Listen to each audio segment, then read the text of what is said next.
સુરતના સચિનમાં ચપ્પુની અણીએ મોબાઈલ અને રોકડની લૂંટ। બે આરોપીઓએ યુવકને ગળે ચપ્પુ મૂકી લૂંટ ચલાવી। બે પૈકી એક આરોપીની સચિન પોલીસે ધરપકડ કરી છે। 27 નવેમ્બરના સુમિત ગૌમિત નામના યુવકને આંતરી લૂંટ ચલાવાઈ હતી। મોપેડ સવાર સમીર અંસારી અને તેના સાગરીતોએ ચપ્પુની અણીએ લૂંટ કરી। સીસીટીવી ફૂટેજના આધારે પોલીસે આરોપીની ઓળખ કરી છે। પોલીસે સમીર અંસારીની ધરપકડ કરી તેના સાગરીતની શોધખોળ શરૂ કરી। આરોપી પાસેથી રોકડ, મોબાઈલ અને મોપેડ પણ જપ્ત કરવામાં આવ્યું છે। 27 નવેમ્બરના સુમિત ગૌતમ નામના યુવકને આંતરી લૂંટ ચલાવવામાં આવી હતી। મોપેડ સવાર સમીર અંસારી અને તેના સાગરીતે ચપ્પુની અણીએ આ લૂંટ ચલાવી છે।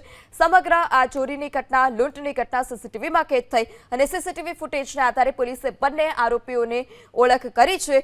આરોપીની ઓળખ કર્યા બાદ એક આરોપી સમીર અંસારી કે જેની ધરપકડ કરવામાં આવી છે, તેનો સાગરીત કે જે ફરાર છે તેની શોધખોળ શરૂ કરાઈ।